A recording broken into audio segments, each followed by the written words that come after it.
things, we cannot change that. No, there is no way that we can change that, and that creates a fairly highly competitive situation with Michael Heiser. And I don't see a way around that. If I come up with one, I will, but that's fine. We will have the benefit, a cornucopia of wealth. You cannot do everything at these conferences. They can be set up so you can, but there's a reason they're not. We want you to be coming back for more. We want you to know that there's more that you can see. So if you have to miss something this time, you get it the next time. Well, of course we want you to buy all the DVDs. That's a given, Ted.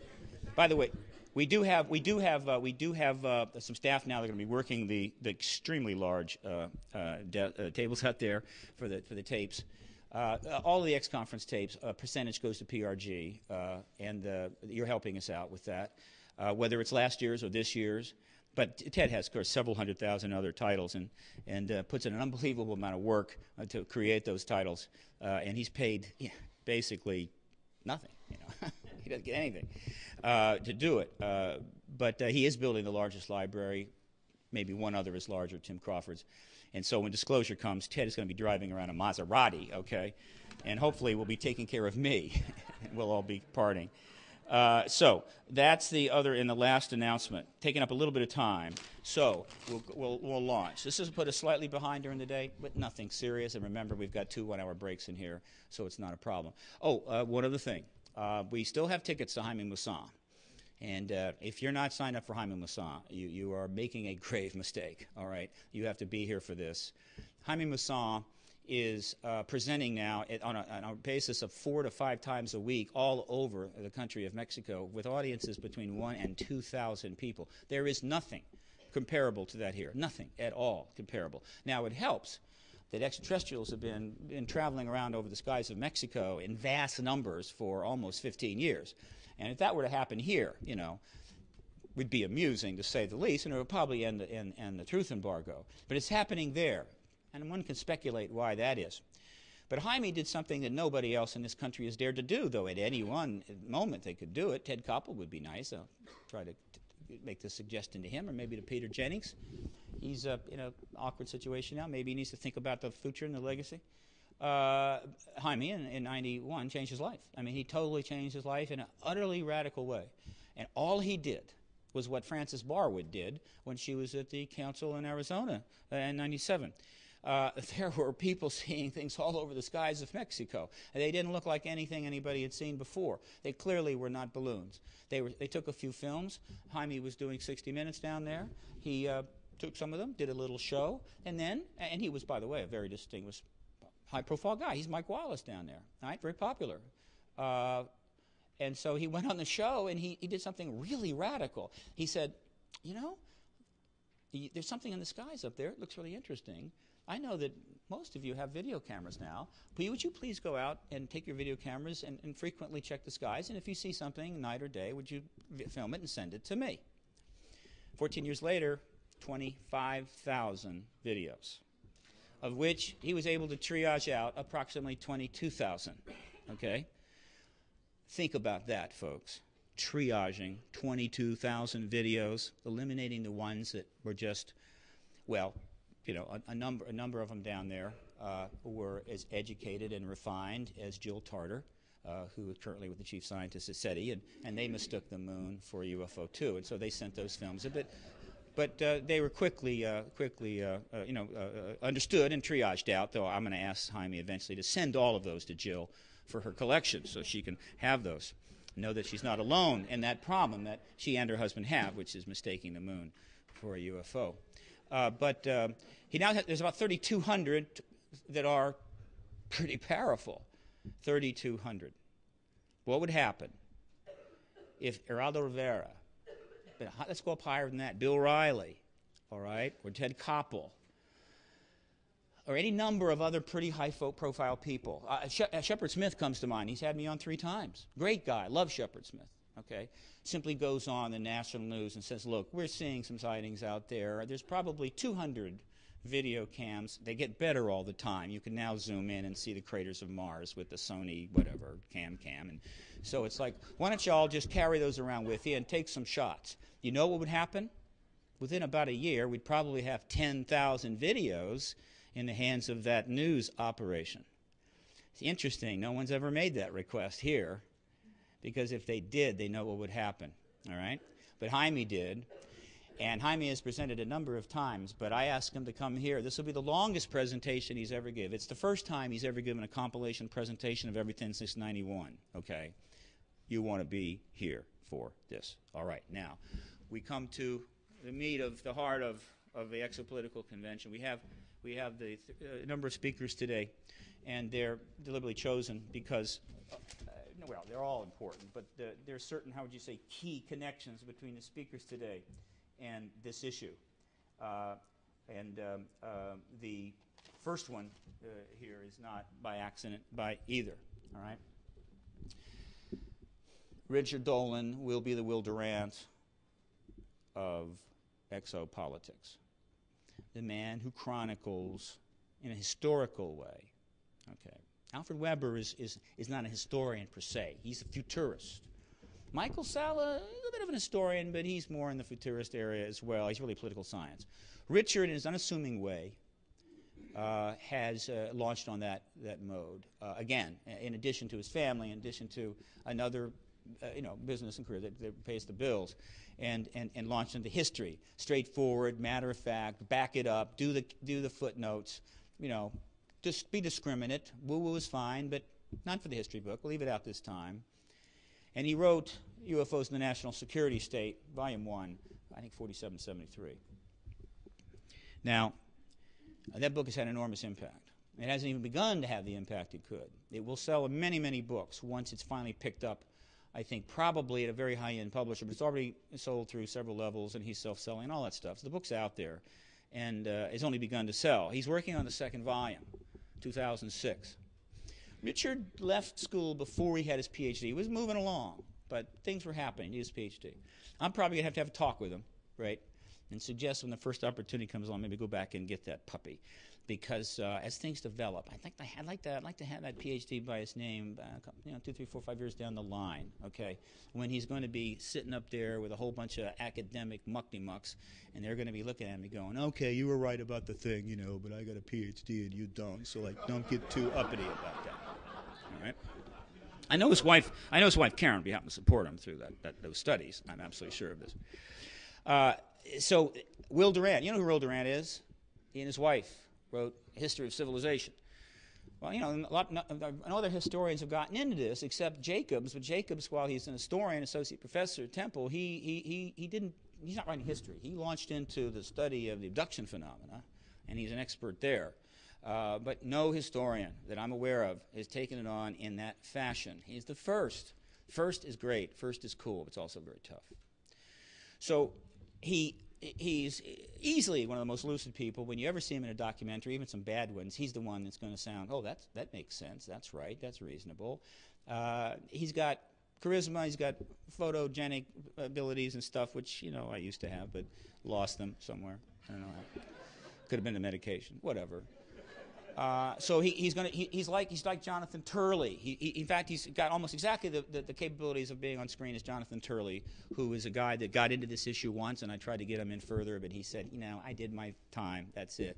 And so now he's able to come on and talk about constitutional law and a bunch of other stuff. And Jonathan Turley is an important man, and I've invited him to both these conferences. We can't quite make it down here, but that's all right. He's going to be the equivalent to that. You're going to see him on television. So he leads off on Saturday. Basic stuff. Just like Richard Sauter is talking about the basement of the secret empire. He is talking about the base fundamental historical reality that in fact supports all of this. And the fact is that if there wasn't a single photograph of an extraterrestrial or a UFO anywhere, the historical record as he describes it is confirming of an extraterrestrial presence. We'll just give all that evidence away, right? If you are discerning, if you use your faculties and your intelligence and you apply rational thinking, okay? Which is what we're supposed to do. The original founders said, Going to keep this thing going for 500-600 years. Going to have free state. Going to have a whole bunch of rights. Going to have a complex society. Going to move on. And we need a society of people that can apply rational thinking based on a good, solid public education and maybe some college. And by doing that, they will figure out things early. They will deal with problems ahead of time. Their society will be vigorous. It was a perfectly sound idea. Somewhere along the line, some people said, no. Let's have America and let's have all the goodies, but let's also have a whole lot of 11th century thinking. All right? Let's go pre-Renaissance if we can. Right? Let's create sort of a commercial corporate fascist surfism thing, and it'll work. We can meld the 11th and the 18th and the 21st century together. It'll work. It won't work. These people are idiots. Don't listen to them. When they turn up, right? And they want to you read their book. Go read Jefferson. If they want you to watch their video, go listen to a book by Adams, the walk-around book, of James Adams. Madison, James Madison, who's one of the key people in open government and so forth. Those people really had it. People today don't have it. They lost their way, so we're going to help them find their way. Won't be easy, but one way to do it is to break this open so the world knows that there is something that was kept from them. Then they'll want to know everything else that was kept from them. And don't be surprised if your next speaker is going to be telling them even that as well. So please welcome vigorously Richard, soon to be Dr. Richard Dolan.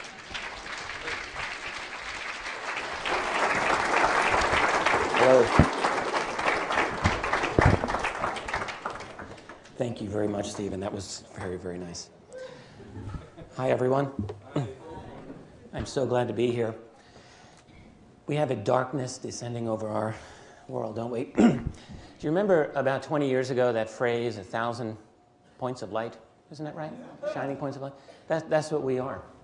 We actually are those points of light because we are actually here to discuss matters of true importance and amid a kind of whirlwind of falsehood and lies. And we're going to do it. Now, what I want to talk about today is this whole concept of the knife in the back. And what I will be telling you is that, we don't have the kind of world that we grew up thinking that we were having in terms of the society that we would like. And it's part of that reason is because of this topic, the UFO topic. We have an American murder mystery. The question is, what has killed the American Republic? And that may sound a little bit, dramatic, but I think the question is quite valid because we don't, again, as I will argue, we don't have what we thought we had. And the answer is there are many culprits. It's just like that Agatha Christie story, Murder on the Orient Express. Everyone did it.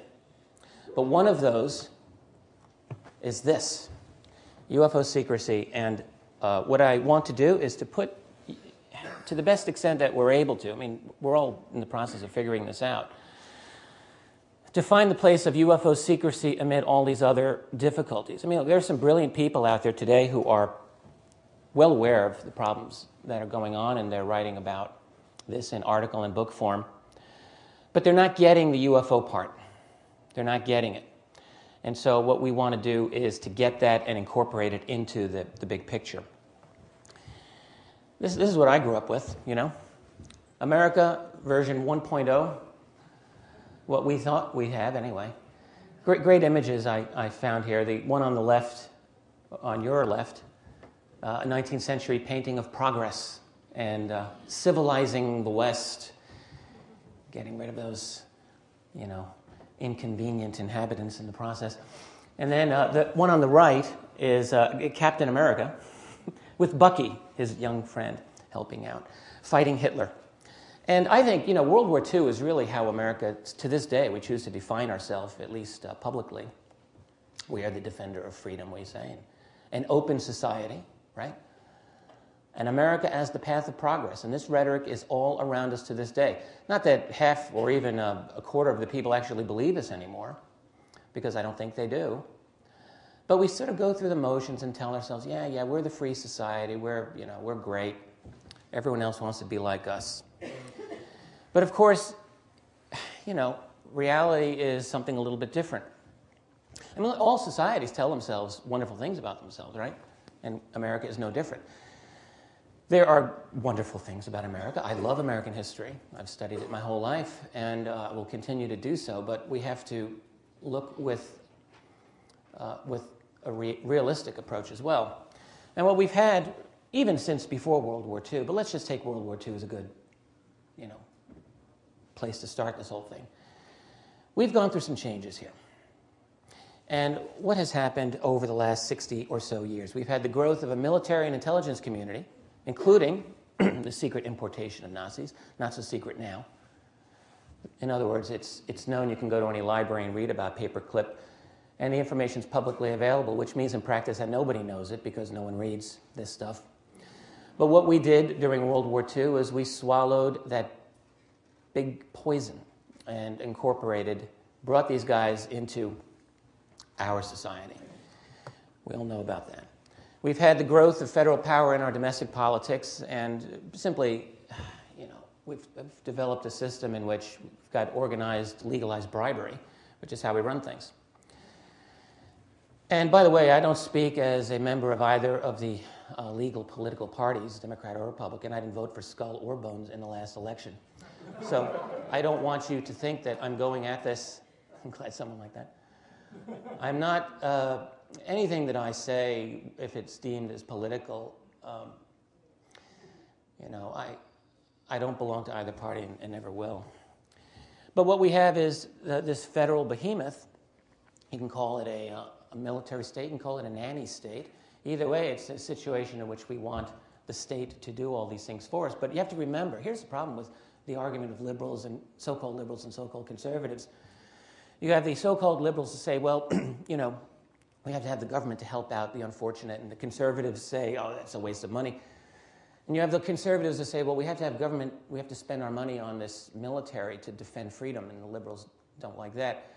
What I would say is that, there's two sides of the beast, and if you feed one, you're going to get the other, whether you like it or not, because that beast will inexorably attempt to expand its domain. So I don't really think it's possible, frankly, the more I think about this, to have the one without the other. Government and the media, I'll talk about this a bit as part of the transformation of our society. You have I think 5 corporations globally, isn't it right, that control something like 90% of anything you encounter in your day in terms of print media, video, radio, internet, okay? Now, back in the 1950s, Allen Dulles, who ran CIA, established very, very cozy relationships with major media outlets. Not to say that the CIA totally controlled the media at that time. That's going a bit too far, but they certainly had very, very strong ability to manipulate and manage it. But now, ask yourself what's easier, to control media if you have to have relationships with 100, say, major corporations, or 5. So that's the situation we're at today. And in fact, I will suggest that the American corporate media structure today functions precisely in the way that George Orwell described the Ministry of Truth in his novel 1984. I think the analogy is dead on. What they do is they are the servants of those in power. In fact, it's not even the servants. They're part of the same club. They're all part of the same group. So it's not even accurate to say, does the media work for the government? Does the government work for the media? It doesn't work like that. I think you've got a very, very elite group of power people, and they run things. And the media is simply the propagandist organ. And I said yesterday in my talk, and I'm dead serious, I do not recommend that anyone get their news primarily from television or even your daily newspaper. You can't do it. You can't do it and hope to be untainted by the people giving this to you, because they will define the parameters of what you're supposed to consider news. You can't do that. So what you have to do, there are still bastions of freedom in this world, and they're basically on the internet. And you have to hunt, you have to use your judgment and find things that are alternative. And I don't mean going to your AOL headlines and reading what's on there, because that's the same thing. And what we've had, of course, in the last 50, 60 years is a permanent warfare state. What else can you call this? When has America not had troops on the ground in other nations since the end of World War II? The answer is never. And indeed, when has there not been warfare going on? I'm not just talking about the big ones, Vietnam or Korea. I'm talking about police actions insurrections, silent coups, not so silent coups around the world. And this is what America has been doing. There are connections with Rome. I now want to talk a little bit about this as another knife in the back of the American Republic. Rome, you know, it's almost a cliche to talk about this. Well, we're the new Rome, but we are, okay, in many, many ways. Nothing is ever the same exactly in history, but there are analogies that we have to remember. This is Rome in around the year 218 BC. Rome was expanding. It had gotten basically all of the Italian peninsula, some of the islands. And Rome had been a republic for centuries by this point, about 300 years. Rome had a heck of an army, we all know, and by 44 BC it was looking like this. This is at the time of the death of Caesar. Now, let's go back here. This is, all right, and now you got this. Now, the Roman Senate was the dominant political institution by which they ruled. You ask yourself, how is the Senate going to rule the western part of Hispania or Gaul? Or, you know, what in the Middle Eastern provinces or North Africa? It's not so easy, all right? That was a system designed to rule over Romans in a much earlier period, in a much different time. And so what happened by that period, you get this big argument developing between, I forgot my pointer. That guy is Cicero, Marcus Tullius Cicero, and this is Caesar. Cicero was really the last great defender of the old Roman Republic when it was still a republic. And not that he didn't have his ulterior motives either, he did.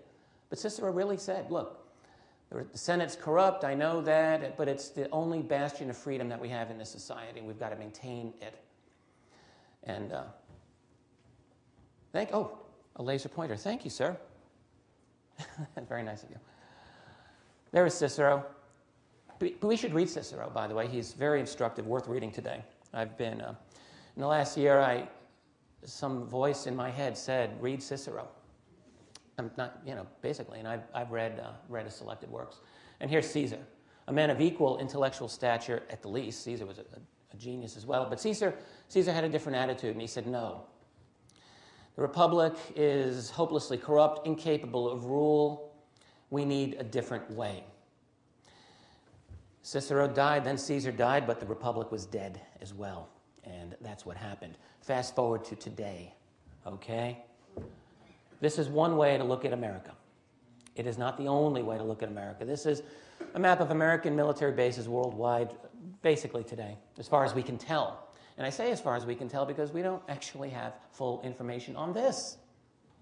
All right, but these are nations in red where America has military bases. There's over 50 of them, 730 military installations. And this does not include troops on the ground in other nations, which are several dozen. The total is well over 100 nations in the world where the United States has military troops on the ground. I'm not talking about embassy guards, I mean soldiers on the ground with a mission. Now, admittedly, not all of those missions involve a lot of soldiers, but they're there. Some of them do involve a lot of soldiers. Now, just looking at this, when you have a military base, a permanent one in a country, that involves a lot of work. It involves a lot of control. And ask yourself, how able is Congress to manage this empire?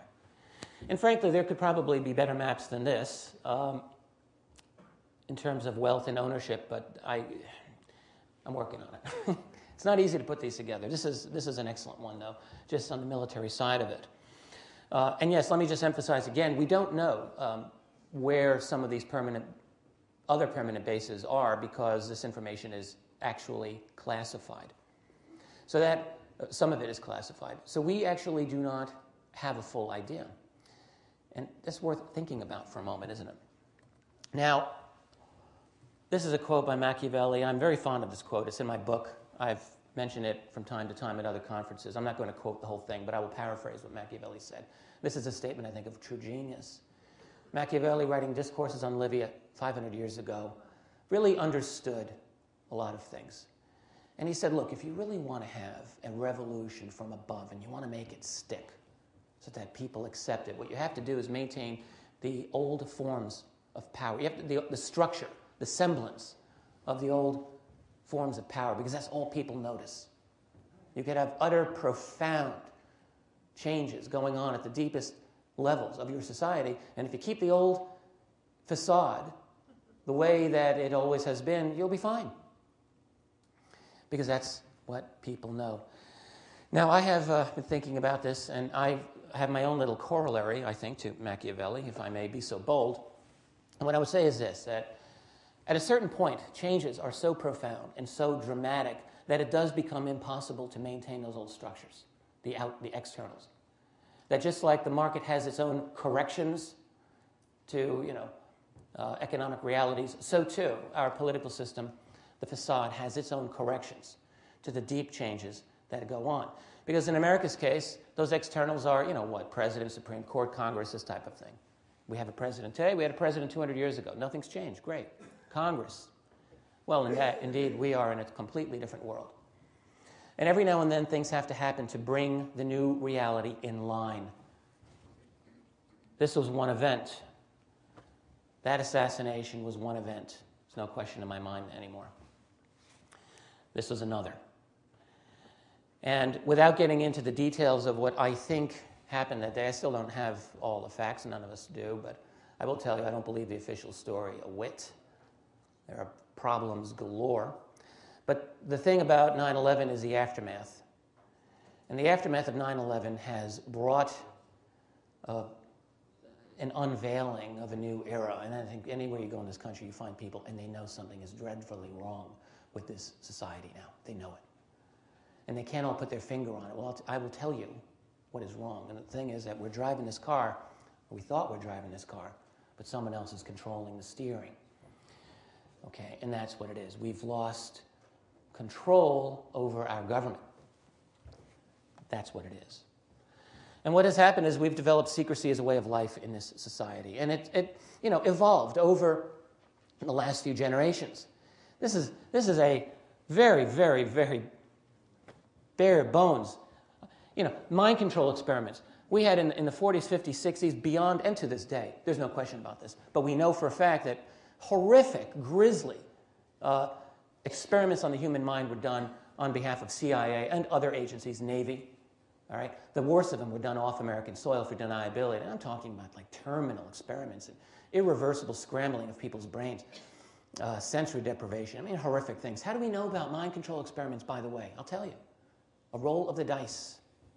Could just as easily have been that we wouldn't know about it. In '72, when Nixon got reelected, he didn't like Richard Helms, who ran the CIA, so he fired him.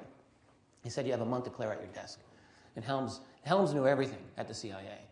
And he went, oh my gosh. So he went to Sid Gottlieb, who ran the mind control programs, and he said, you've got to get rid of everything. Get rid of everything here. And Gottlieb did his best, but he couldn't do everything. He didn't have enough time. And a couple of years later, a researcher found some documents pertaining to MK Ultra and started putting two and two together. And that is how you know about this program. And if Gottlieb had more time to dispose of those records, all we would have regarding mind control experiments is rumor.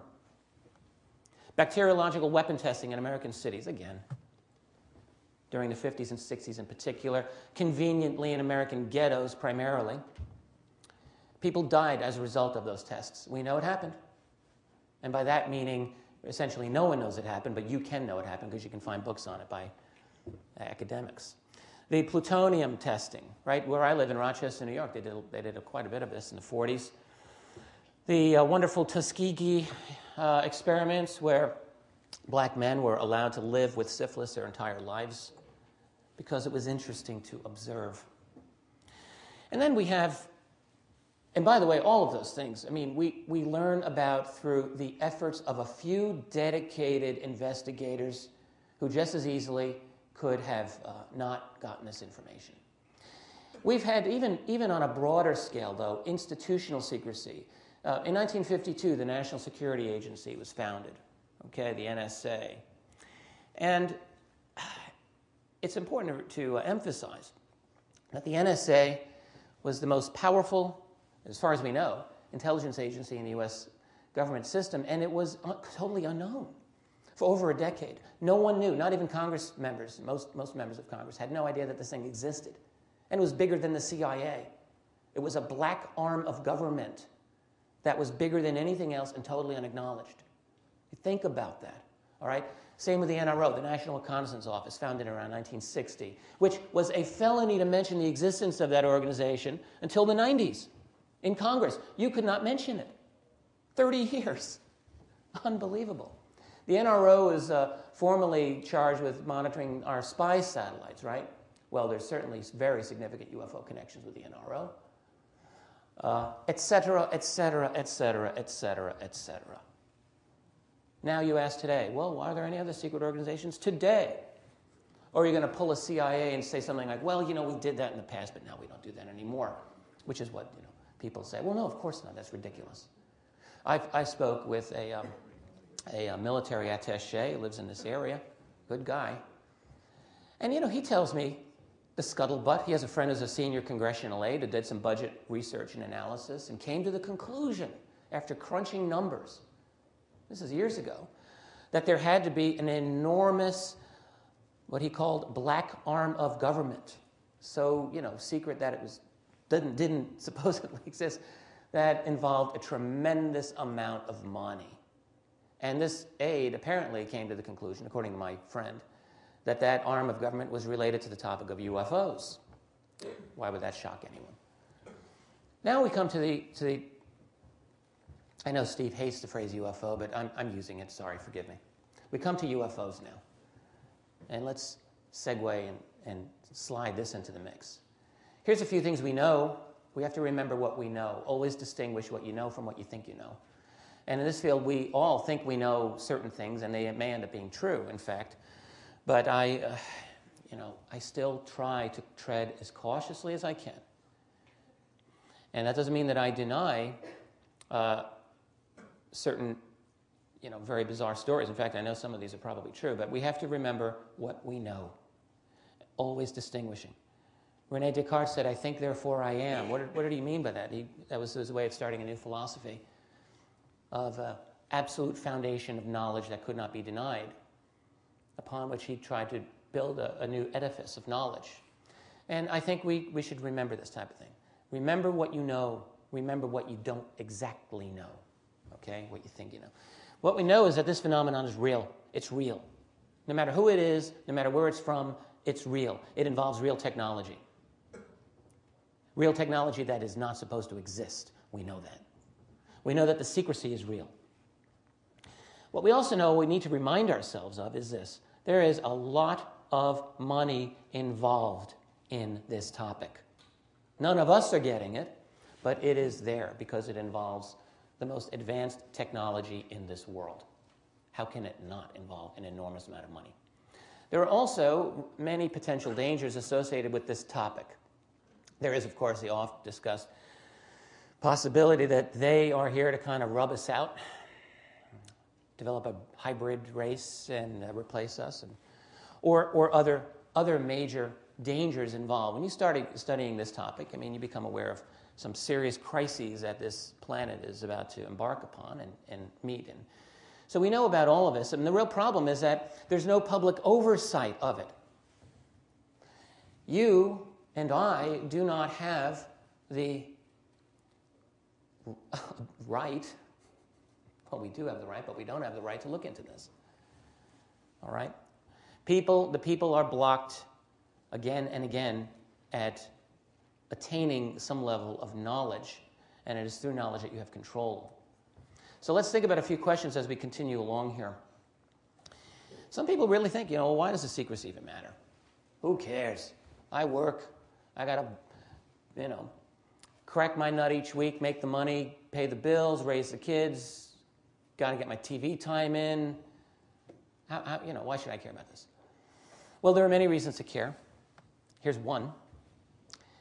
This is an idealistic answer, but let's remember, because you cannot have an open society, you cannot have a free society, if you have a society based on secrecy. It's an obvious statement, and we have to remind ourselves of it.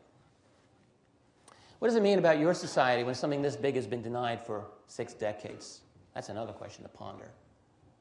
Can you really say you have a free society when something this massive is denied to you for so long? Freedom is all relative. We're free compared with other people in other situations, but are we as free as we think we are? By the way, the other reason secrecy matters is because there's As I just said a moment ago, there's money and technology involved. And you're paying for it, guys. We pay for it. Now, I don't want to go through all of this history in great detail. I did some of this yesterday. And it is not for me to, I don't want to belabor things today.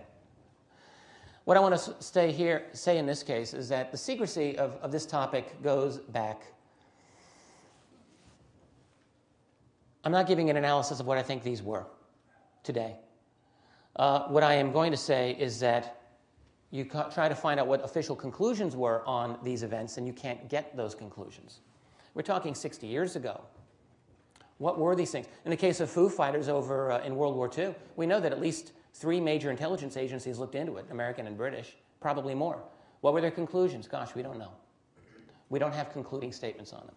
We know they looked into it. Now, you know, in World War II, that's a big thing. A lot of things can get lost in World War II. I can appreciate that. But still, we can't find out.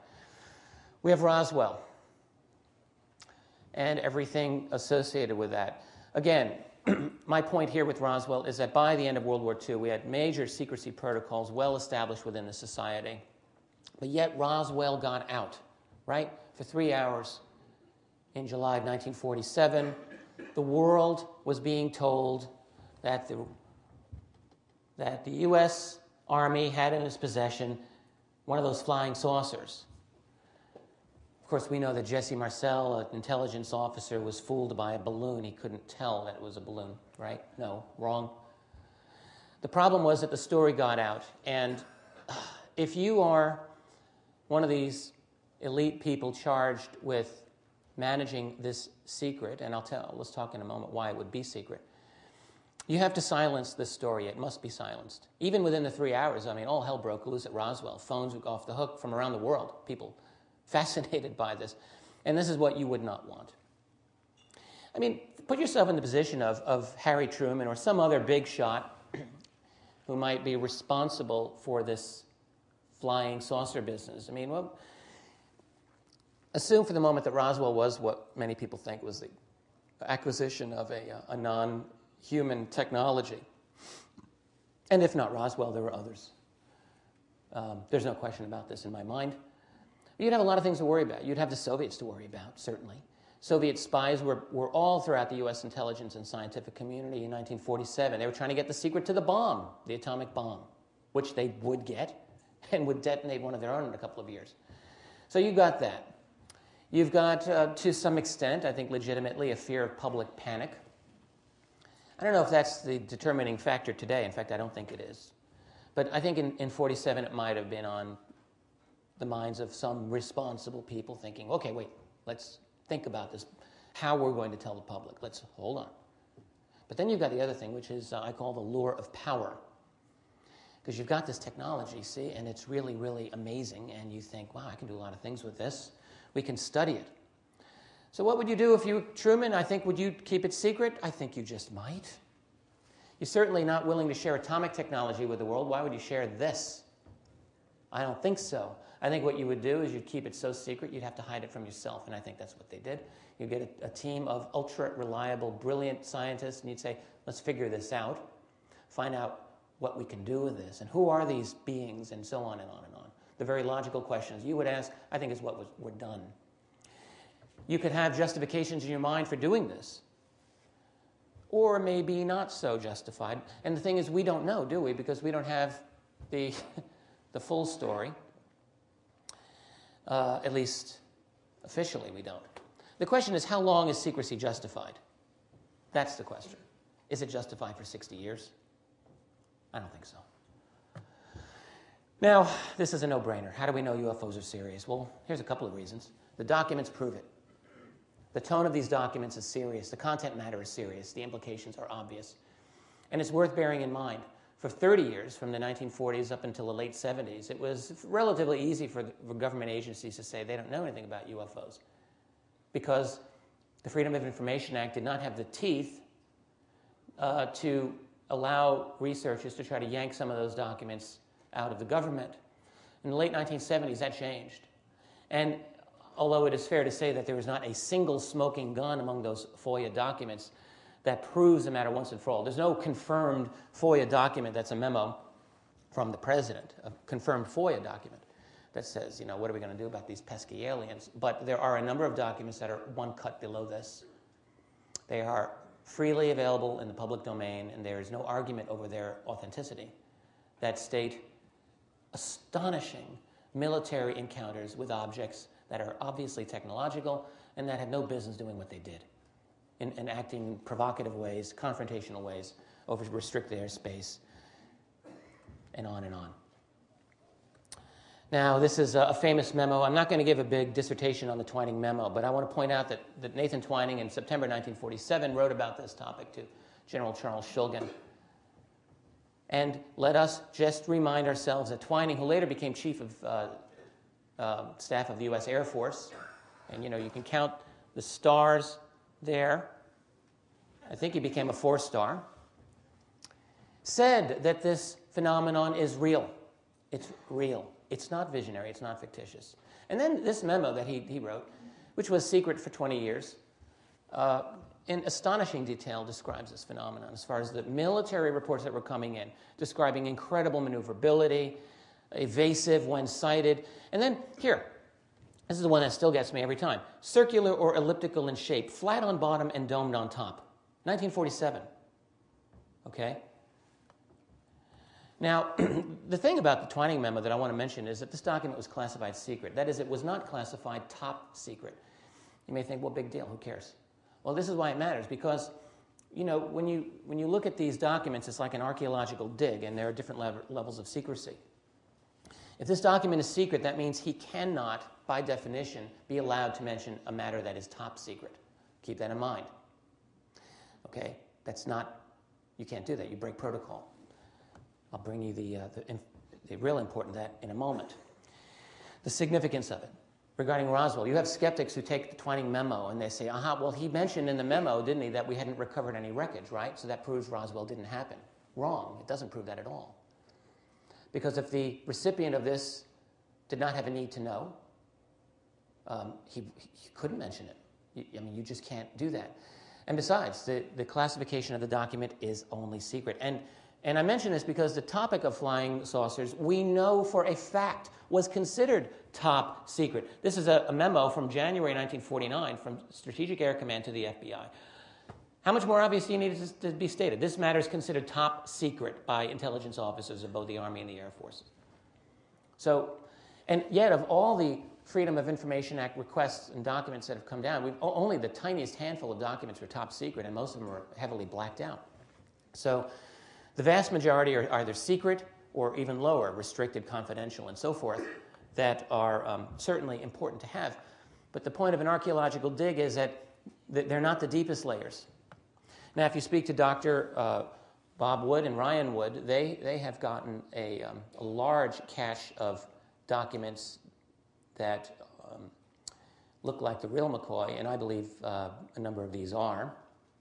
The only problem is that they have to fight on the authenticity with a very skeptical public that says, well, the provenance of these is questionable and so on. So it's a tough fight, and they're fighting the good fight on this. From the point of view of the FOIA documents, though, you don't have to go through that because they are officially released. And even from these documents, which is not as deep a level, archaeologically speaking, you can get a lot of information out of it. I'm not going to do a document hunt here for you today. I'm just going to look at one or two others here. But I think this is a significant one, also from 1949, the same day, in fact, as the one I just showed you, describing sightings over Kirtland Air Force Base. Local commanders perturbed by implications of phenomena. Okay, yeah, I think you would be. This is a great photograph, of course, from McMinnville, Oregon, by the Paul Trent. This has been analyzed by many, many people, and it's authentic, as far as anyone can tell. It's absolutely, no one's debunked this. I mention it because, let's move on now, because now we're getting into the meat of why I think we've got the secrecy and why the secrecy has transformed our society. This is a memo from 1950. I first read this. I don't know what to do with this. I really think a lot of people don't know what to do with this memo because it's like right there in your face. It's an official Freedom of Information Act document, and it describes And an Air Force investigator states that these three so-called flying saucers had been recovered in New Mexico. They were described as being circular in shape with raised centers, 50 feet in diameter. Each one was occupied by three bodies of human shape, but only 3 feet tall. It's a 1950 memo. People have looked at this and then really with very minimal content. Now this, in fairness, does not prove that this is true. It simply states that an Air Force investigator said this. And so it's a secondhand thing, but nevertheless. Well, I want to talk about crash retrievals a bit. Wilbert Smith is a man who many of us know about, but he gets a little bit left behind, I think, in some of these stories. And he was a Canadian government official, a man who was fascinated by this topic. And in 1950, in Washington, talking privately to some heavy hitters. And he wrote this memo to his government at the end of 1950, and he said, I made discreet inquiries through the Canadian embassy staff in Washington who learned this for me. The matter, and he's talking about UFOs, is the most highly classified subject in the United States, rating higher even than the H-bomb. And the hydrogen bomb was just being developed at that time. Flying saucers exist. Their modus operandi is unknown. How do they work? We don't know. But concentrated effort is being made by a small group of scientists headed by Dr. Vannevar Bush, the same Vannevar Bush, of course, who's listed in the MJ-12 documents as one of the original MJ-12 members. And Vannevar Bush was, without question, America's leading, let's call him, power scientist. Scientists who had the top, best national security connections probably ever, at the time anyway. And then finally, the entire matter is considered by the U.S. authorities to be of tremendous significance, obviously. This document here is a handwritten statement, handwritten notes by Wilbert Smith found in his papers after his death. It's a conversation that he wrote down with scientist Dr. Robert Sarbacher. And in 1983, long after Smith had died, Sarbacher was still alive. And a UFO researcher, William Steinman, said, hey, you know what? Let's go find Sarbacher. I'm going to ask him about this. So he found him, corresponded with him. Sarbacher confirmed. This is Sarbacher's letter here. You can just see that it exists. He said John von Neumann was involved. Dr. Vannevar Bush was definitely involved, and I think Dr. Robert Oppenheimer also. About the only thing I remember at this time, doesn't that remind you of like Iran-Contra? That's all I remember at this time, is that certain materials reported to have come from flying saucer crashes were extremely light and very tough. I am sure our laboratories analyzed them very carefully. There were reports that instruments or people operating these machines were also of very light weight. I remember in talking with some of the people at the office that I got the impression these aliens were constructed like certain insects. Sarbacher said this in 1983. He died shortly after that. So think about now this is significant because Wilbert Smith's revelations are a big deal. His statements were confirmed by the guy who could confirm it the best, and that's Sarbacher himself. Absolutely. It confirms also that this topic is important and probably expensive, and that it is beyond your control. There is no question that the public record, again, documents that are not, you can't argue them, prove that military and the intel crowd want this technology. The Air Force Manual, AFR 200-2 from 1954, states it matter-of-factly. Interest in this topic is twofold. First, as a possible threat to security. Second, to determine the technical aspects involved.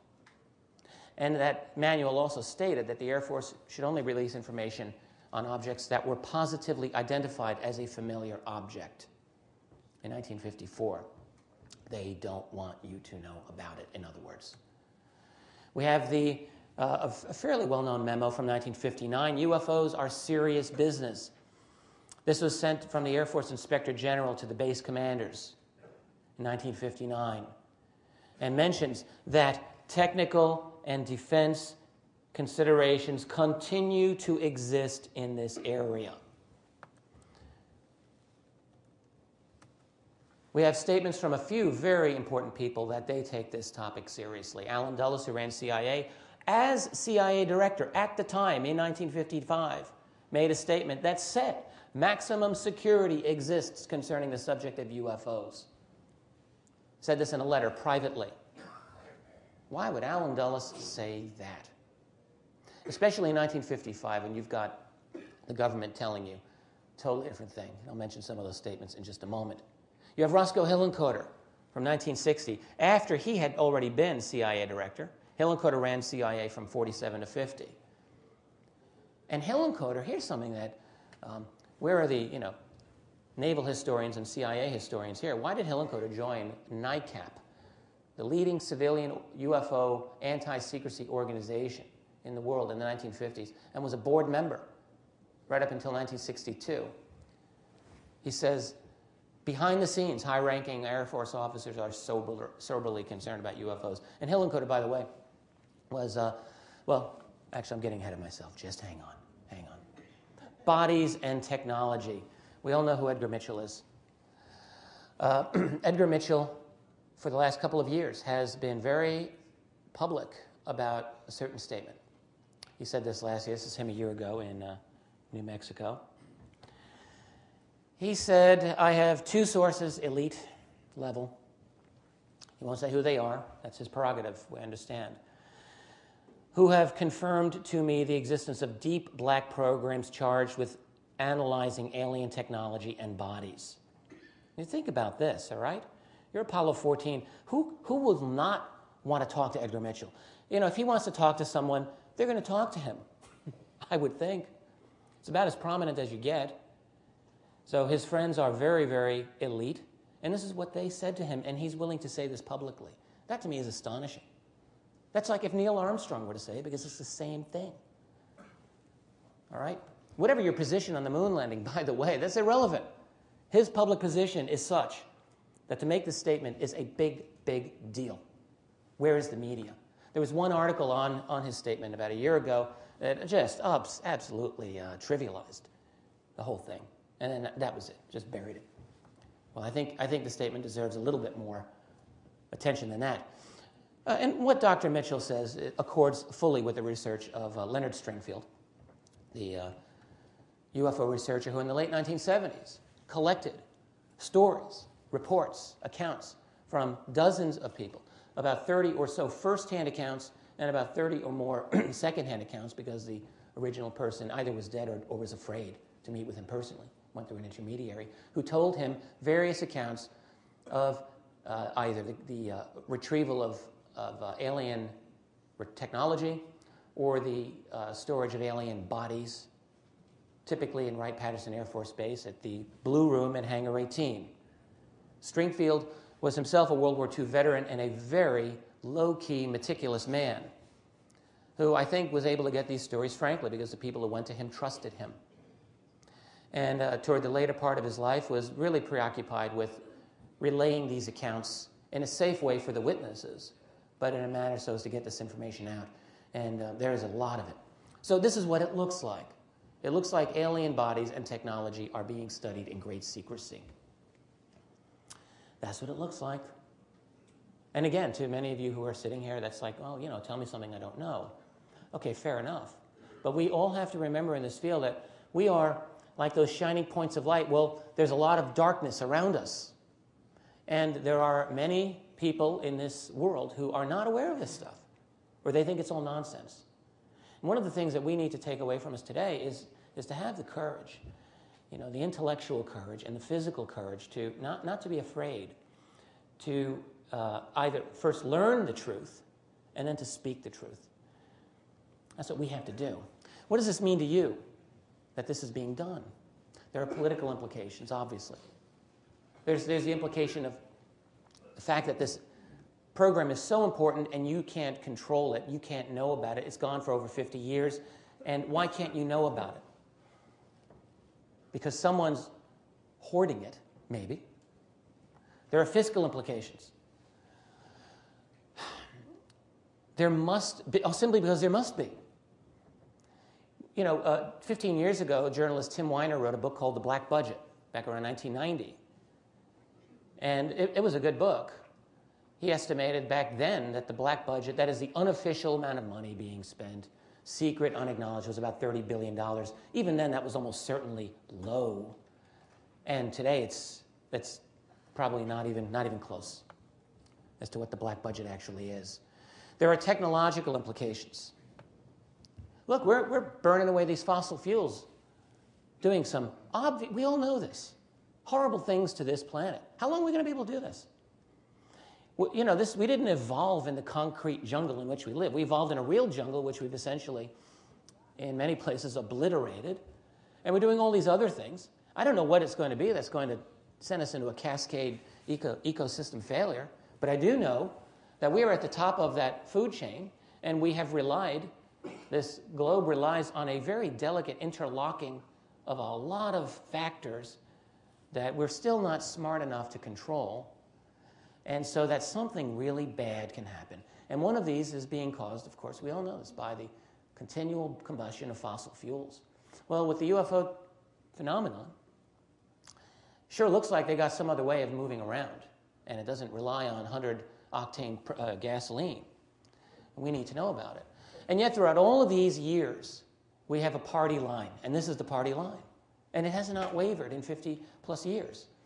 Back in 1949, the Air Force was talking about the same stuff over and over. Well, UFOs, all of this stuff are misinterpretations of things that are ordinary. Mass hysteria, war nerves. I still don't know what war nerves for the population would be. What is it?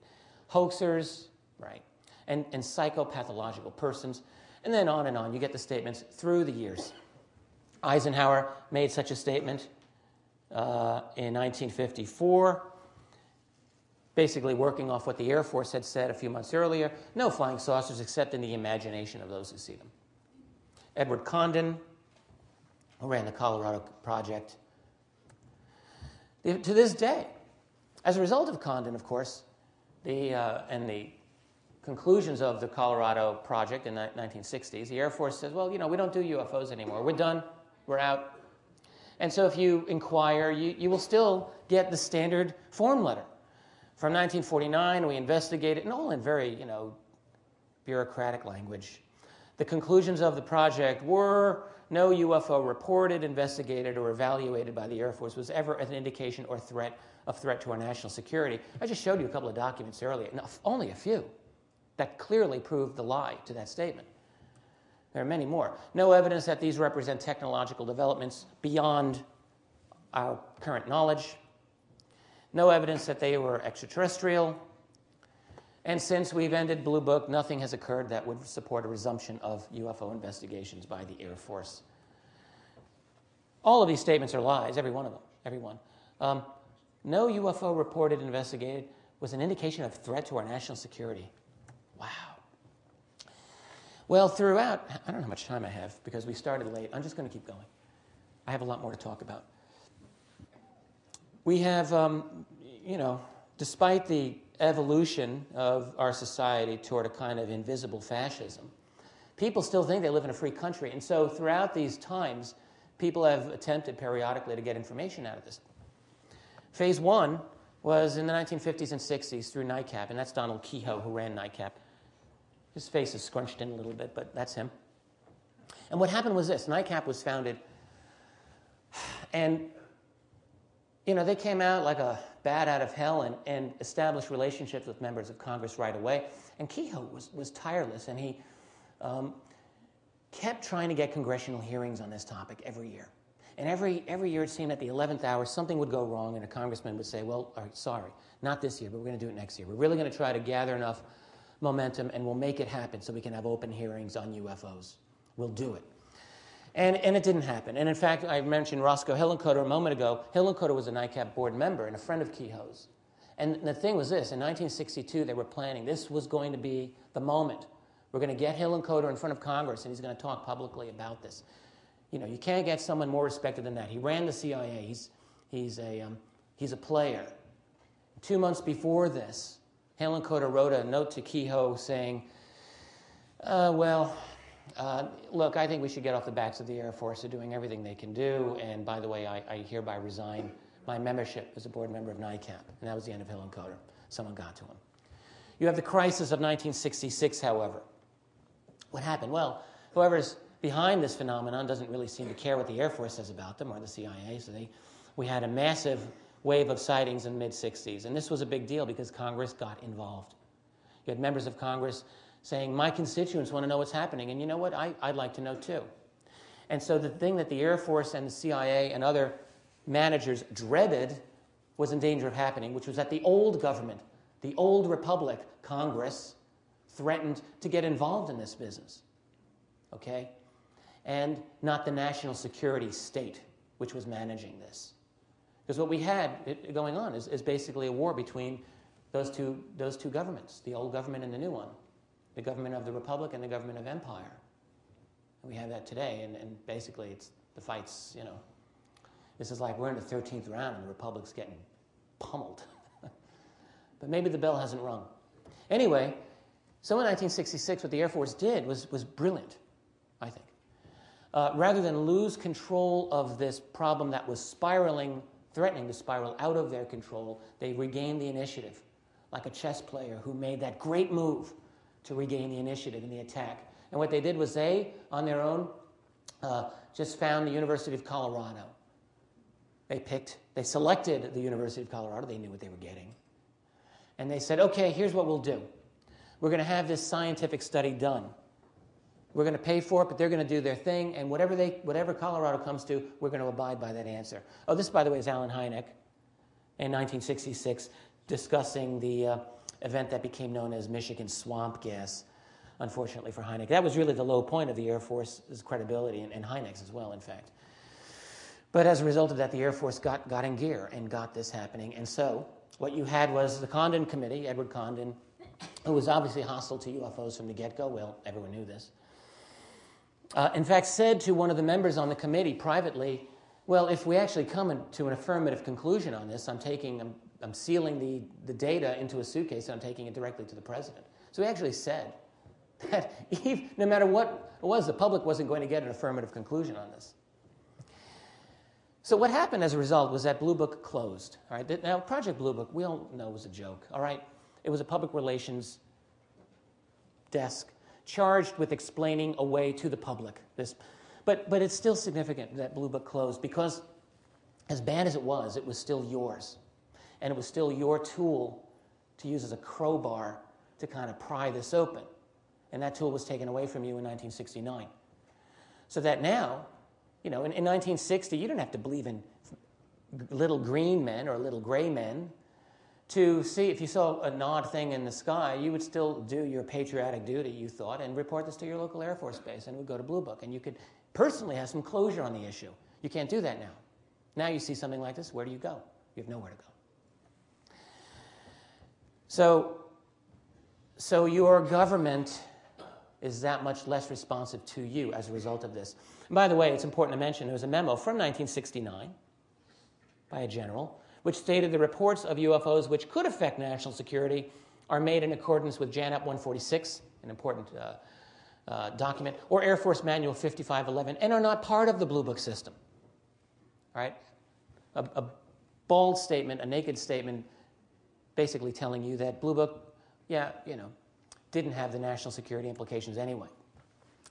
So thus, as I've just said, UFOs are removed from the realm of public government interaction. This is a political decision. This is not a scientific decision. It's a political decision. The people shut out, phase 2, I call the FOIA crisis of the late 1970s. Why? Well, because just when you thought this matter was being put to sleep, we had Watergate, we had the end of Vietnam, and we had a mood in this country in the mid-70s that was very different than that we've ever had before or since. I was a young boy in the early 70s, and I grew up in the 70s, and I remember this very well. It was my formative period, you could say. I wasn't involved in this field at all. But what happened was, once the Freedom of Information Act got its teeth in the mid-70s, a number of dedicated UFO researchers, some of whom are here today, petitioned the government and various agencies for these documents. And this is when you get the situation of years and years and years of denial were suddenly proven to be a lie. The CIA had thousands of pages of documents on this and probably much more. NSA, an extended court battle to get NSA documents out in which every document was... The affidavit, the judge decision which said why the documents couldn't be released was itself classified and almost entirely blacked out. I mean, an unbelievable thing. So it was possible for a researcher in the late 70s and maybe the very early 80s to think, okay, all right, this could be the thing that cracks it open.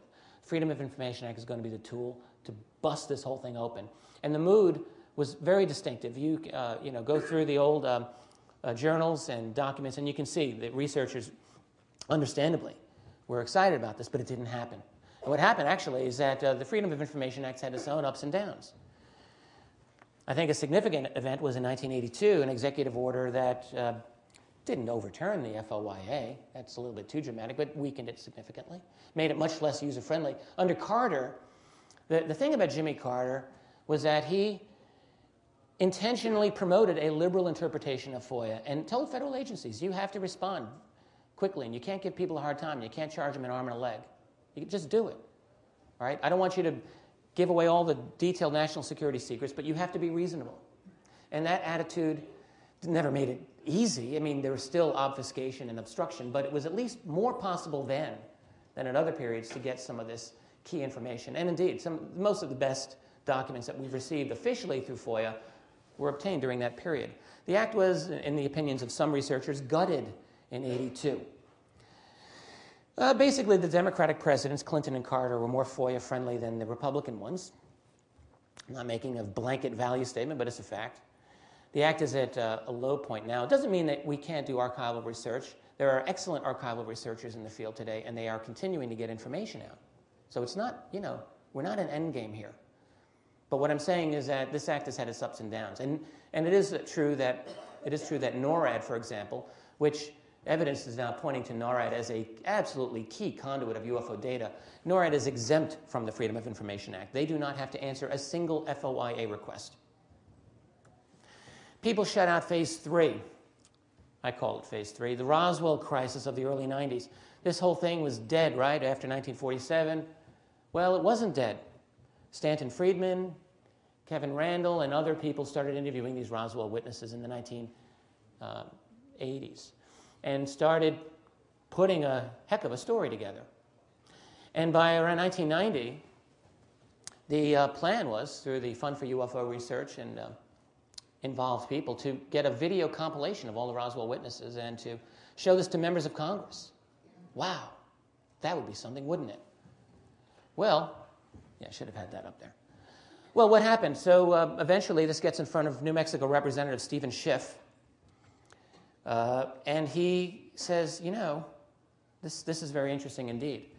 And Schiff came about this in a very, very responsible and intelligent way. He didn't say, I believe in flying saucers. He said, look, I want to know what happened, okay? My constituents want to know. I'd like to know. And let's find out. So what did he do? Well, he talked to the Pentagon liaisons who absolutely stonewalled him and brushed him off, annoyed him. And he said, well, I'm a member of the oversight of the General Accounting Office Committee. That's the Congress's investigative arm. I'm going to ask them to look into this. And the GAO said, you know what? Yeah, sounds like a good idea. Let's do it. Let's go for it. And the GAO started to look into this. And again, the Air Force acted, exactly analogous to how it acted in the 1960s.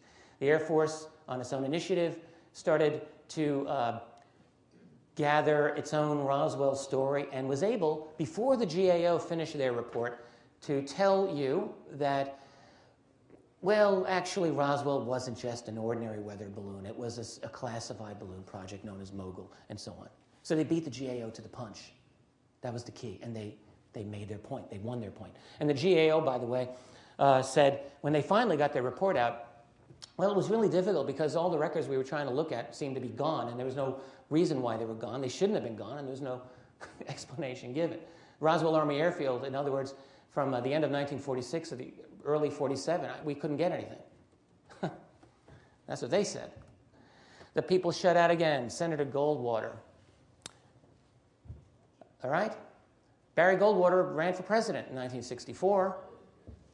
He was a general in the U.S. Air Force Reserve. He was friends with Curtis LeMay. Gary Goldwater was rebuffed repeatedly in his attempt, as he said, to gain access to the so-called Blue Room at Wright-Patterson Air Force Base. He wrote a number of letters on this. This is one of them here from 1981. And he said, this thing has gotten so highly classified, even though I will admit there is a lot of it that has been released. He's speaking of the Freedom of Information Act era of the late 70s. It is just impossible to get anything on it. Even then, he could see. Okay? I mentioned I had this slide on my talk yesterday, but I had to kind of rush through it, so I'm bringing it up here again. Significant. Ben Rich. We need to know more about this man and his statements. Ben Rich succeeded Kelly Johnson as the head of Lockheed's elite division known as Skunk Works. Toward the end of his life, Ben Rich talked a little bit about UFOs. He said, yeah, I knew Kelly Johnson quite well, and we had a couple of discussions, not many, but a few on the topic of UFOs. Turns out Kelly Johnson was very interested in UFOs. A fact, unfortunately, I did not know when I wrote my book. I will work that into the next book, though, somehow. But he said that Kelly Johnson said to him, there are two types of UFOs, ours and theirs. So we've, got some of their stuff, and we've been working on our own technology. He said around 1969, control over this program went away from the U.S. presidency to a private international group. He said quasi-public, quasi-private.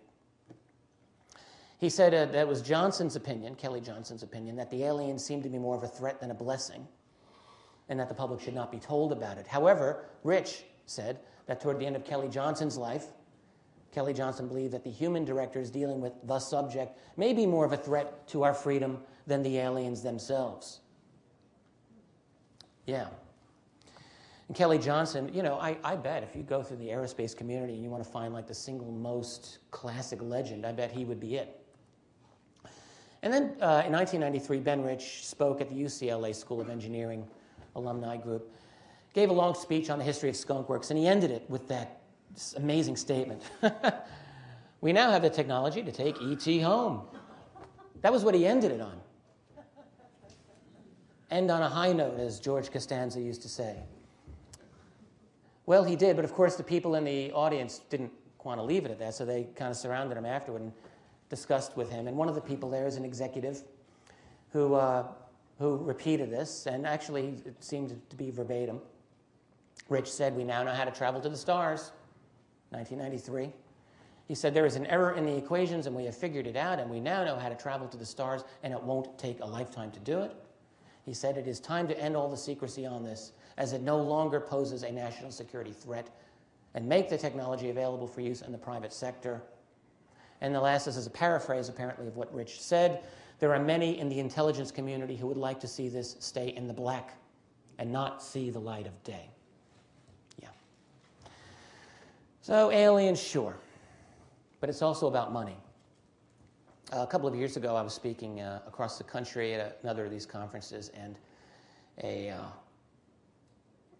one of the organizers came up to me in a state of panic. And he said, Rich, I'm not going to mention the name, so-and-so wants to talk to you.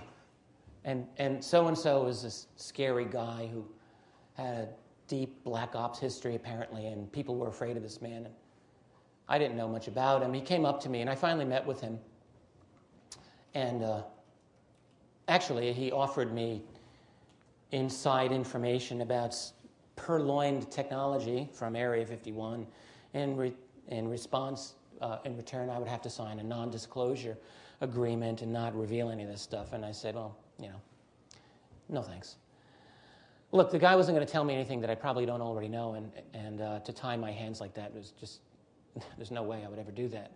But one thing he said to me, and he's standing there, and he says, he was a tough guy. You could tell. He said, you know what they're guarding out there at Area 51? They're guarding money. Trillions of dollars worth of money. He did sound a little bit like George C. Scott. And I think his point was a good one. He said, this stuff is so valuable. It's so valuable. There's no incentive for these people to give this up. Why? Why would they possibly share it with you? I mean, think about it. If you're a scientist and you're charged, with figuring this stuff out. All right, so you're a genius and you're banging your head against the wall for 5, 10 years, whatever. Then you have a eureka moment, and you think, oh yeah, wow, we can do this. So you've got a great ground floor investment opportunity among many other things.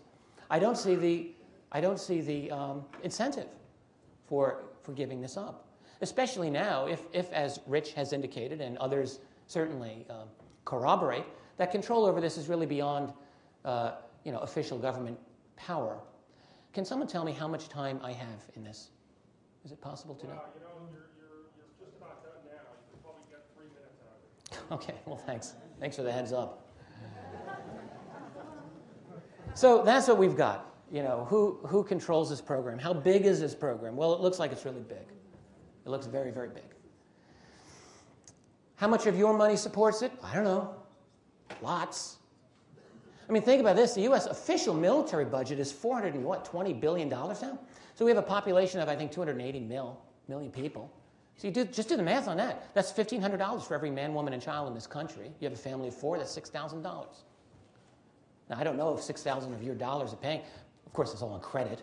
It's all going to wreck the dollar once China floods the market with their dollars. The thing is, though, that we're talking an enormous amount of money here. It's a public issue, guys. We have to get control over it. What have they learned from this technology? There's some questions.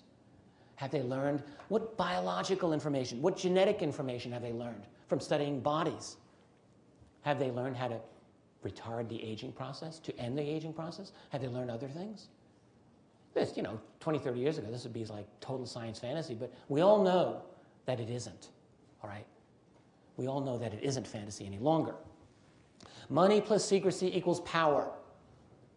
And your official society tells you you're in a free society, but no society is like this. All societies are hierarchical, all right? It's just the myths that the societies give you that vary. Do they have the right to have secrecy? I've done some radio interviews every now and then. I get really distressed over people who call in. And they'll say, well, look, the public just can't handle this, man. They're going to freak out.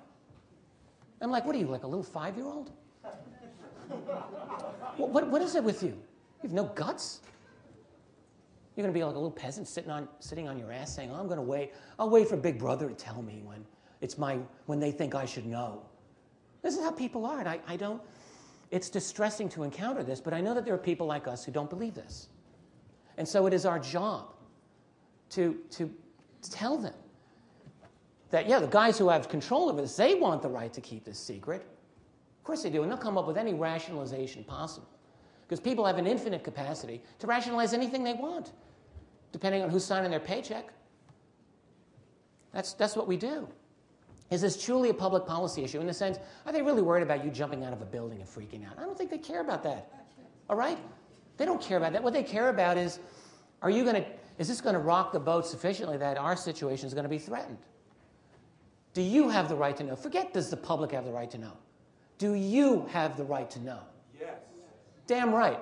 You do have the right to know.